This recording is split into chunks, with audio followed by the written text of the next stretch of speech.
Hi, welcome to One Word a Day. I'm Sophie, your pilot into the universe Chinese. Let's continue exploring more well-wishing expressions in Chinese. And today we're going to talk about 青春永驻. 青春永驻 is to wish somebody retain their youthfulness forever or always. So Chinese use 青春, youth, this concept of being young. Created from this green and spring. I guess green is the color of life, and spring is kind of an upward going stage of life when things are growing. So that's how Chinese use both color and the season to signify the youthful state of being. And 永驻, 永 is describing how long it's going to stay. It's always going to stay. And let's go unpack each character. 青, we have the life symbol on the top, and then the mineral symbol at the bottom. So the mineral was, I guess, used as a pigment often in ancient times. The color was created. It could be plant-based or insect-based, and it could be mined from underground as well. So before our chemistry industry, right, chemical industry, create this artificial colors, we use organic colors. So this mining, this mineral, then associated with pigment. And here we're saying this is the pigment of life, the color of life.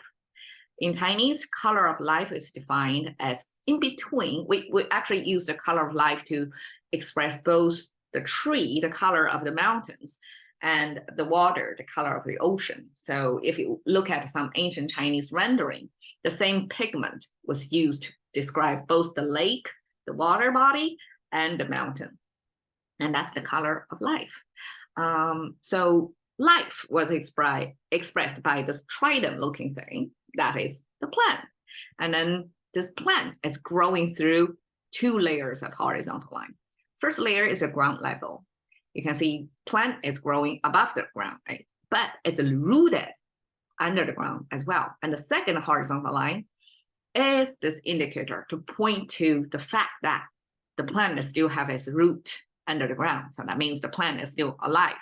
And that's how Chinese create a life, or being alive, or the entity that is life itself. Okay, so the color of life, this mining and this mineral thing is created by this mining look. So this shape paired with two horizontal lines, that's the visual depiction of the entrance to the mine. So the mine basically is opening on the ground, right? So that you can dig into deeper of the earth so that you can unearth something. So that's mining. And this tiny little horizontal line there is to signify there are things that are valuable, useful to humans that you can extract from the ground. And that's the definition of mining. So again, mining used as pigment, as the color material, and the color of life is, I translate as green, but yes, you can imagine the kind of plant-based color. Okay, spring. Spring is made of, again, trident-looking thing. Now you see both characters share the same symbol. That's plant-based. Over here is just one plant. Here is duplicate two of them. That means a cluster of plants. And that undefined multitudes of the number of plants over there simply gives you the generic sense of this is some plant. It didn't show you if it's a tree, a shrub, or grass. It didn't give you the categories of the plant. But by repeating it twice, something sun-facing, growing upward, anti-gravity, right? And that's the Chinese symbol, just this, two of them, to mean it's related to plant. And then here, the bottom, here, that is a Chinese way to show this is the starting point of the plant. Because here, if you notice, it's another trident shape. Chinese just super simplify the plant, however many branches, into 3 branches, okay? And normally the middle branch is the tallest, right?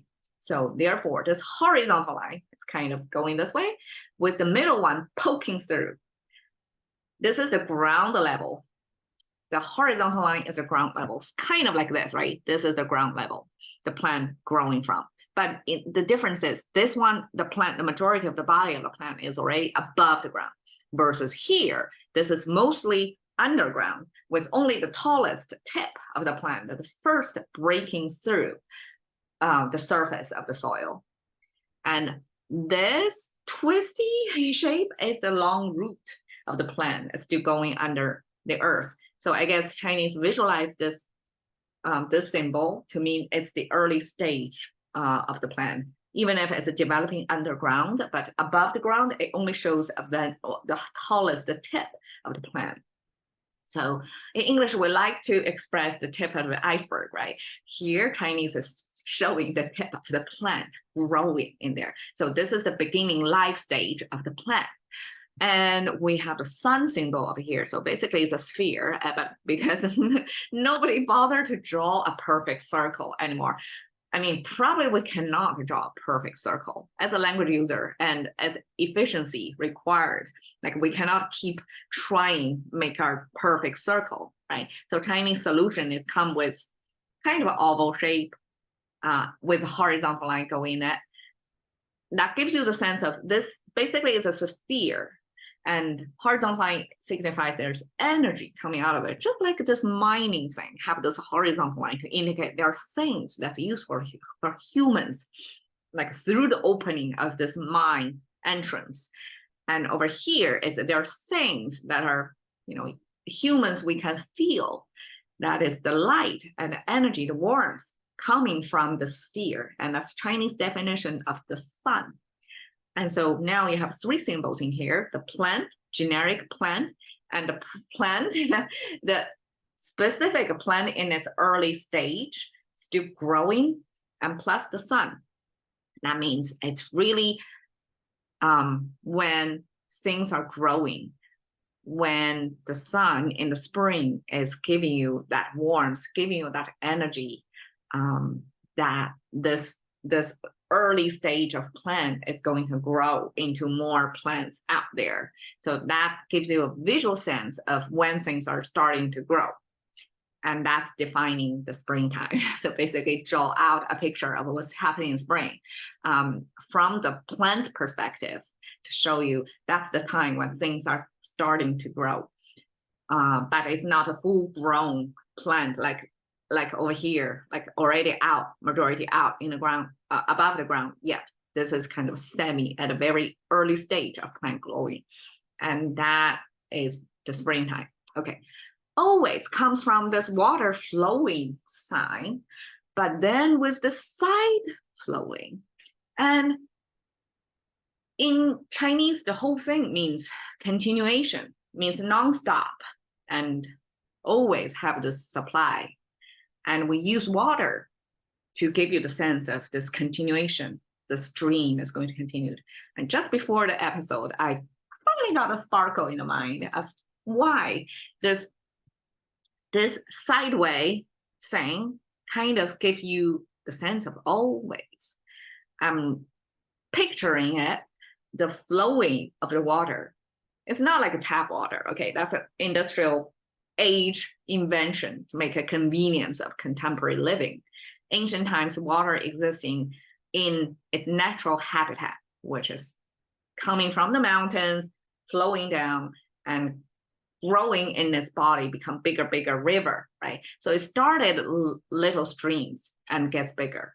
So water is growing, it's keep growing. And over here, it just shows you the water is kind of reinforced or joined. You can see these are 2, at least if we regard this as the main body of the water. And this is a new stream of water drawing this main body of water. So that gives you the sense of the water is there, but it has additional supply of water that joined them, that's made it into a bigger stream. And that gives you the sense of the continuation, that the supply of new water source are going to be, added to the main body, and it's not going to be exhausted, or water flowing at the same time as evaporating, right? And simply the new water body drawing the mainstream is going to oversupply above the evaporation rate, so that the water body is not going to dry it up, right, anytime soon. And that visual sense of water drawing together on this channeling give it a sense of, that's how you create this continuation, this sense of always. Okay, stay, we have the horse symbol and the candle symbol paired together. So my understanding, okay, horse is simply 4 leg. This is the tail, this is the mane of the horse. So that's a Chinese capturing of the main features of the horse, because horse mostly is runner, right? For Chinese, we use, today we use logistic fleet of trucks and vans into the community to deliver package, right? Ancient times, we rely on mostly horses to deliver stuff, letters mostly, and probably goods as well. I don't exactly know, but this 4-leg thing, this running function of the horse was definitely the main feature, the main utility of horse to humans. And then the other features of the big tail, the manes of the horse, that's also defining feature. Like people, if you don't know Chinese, if you look at that, you probably can figure out on your own if this is an animal, domesticated animal, then this most likely be a horse. Okay, candle. This is the candle stand. You see here, it's kind of similar as here, right? The whole thing, the whole structure is similar to that, except here the trident looking thing, it's separated. You see, when Chinese kind of like converge in their structure, because we only have so much 2D space, and we're really projecting the 3D world that we're living in, and also over time, it's 4D dimension actually, right, onto this 2D frame. Oftentimes things can converge, like similar looking thing, but it actually tells different stories. So there is this function in Chinese language creation or character, mapping. There is such distinction, like making sure tiny details like this to give a language user sense, like these two, even if it looks similar, making sure there are things that can differentiate the two. So this is intentionally not connected, so that it's not going to be confused by the plant, because plant is just trident looking thing. But here is the candle cup holder, and with a fire, in the middle. And the bottom, you can view it as soil, or you can view it as part of this candle holder thing, so that you can hold onto it. So again, it's a convergence, but it could mean, it looks similar as the structure as a soil symbol. But in this case, it's connected to this candle cup holder. So it could be a candle stand. So you may ask, why the horse symbol plus candle means stay?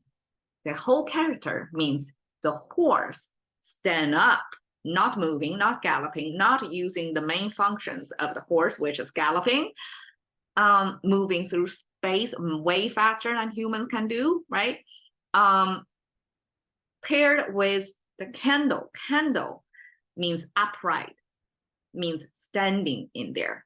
This upright image, probably because the candle holders cannot be tilted. There is fire danger, right? So candle holder have to be always, and the candle, the fire have to be protected in between this candle holder, right? Cannot touch anything. So candle holder, we can presume that it's always going to be positioned upward facing. It cannot be slanted sideways. That's fire danger. So this upward facing means standing, paired with horse. Together, it means horse standing. And horse standing, this zhu, simply means stay, like horse not moving. Horse is not doing what it's supposed to do normally.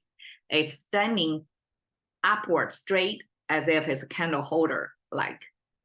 So that's a Chinese way to say stay. And eventually, when we're talking about, youth, 青春, green, spring, always stay. So here, the stay then automatically in this context becomes not a spatially staying still, but it means temporally. It's staying still, not progressing forward, meaning you're not aging. Your youth are going to always stay. So you're always stay as useful as of now.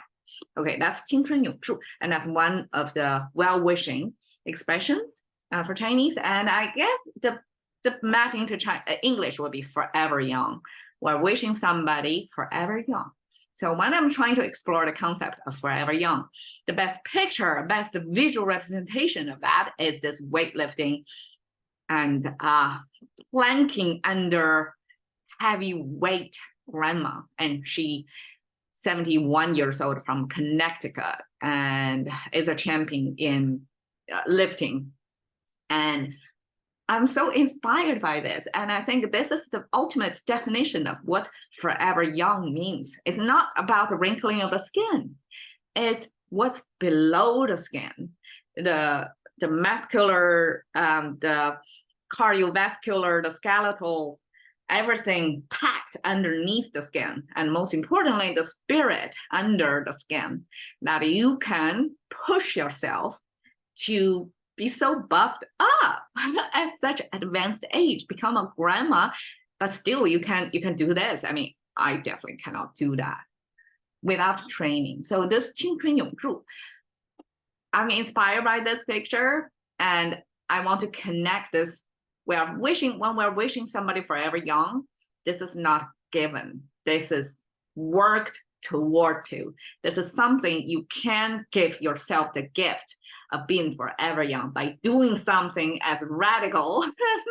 It's not age appropriate, right? Because age appropriate is a society-based, definition of what age appropriate is supposed to be. I mean, at her advanced age, 71, depends on how you view it. 71 may be still very young.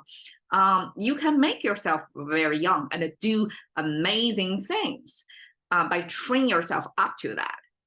And she has iron abs to be able to hold a plank underway like that. And I'm so in awe and inspired by her doing that. And so this forever young is not a given to you by some medical miracle, but it's a gift you give to yourself, that you're challenging this age appropriateness by doing something to your body, persistently doing that, so that you can be a badass in whatever age. And that's the forever young I'm promoting here. All right, catch into the courtesy of thinking about one word a day with Sophie Sionetta.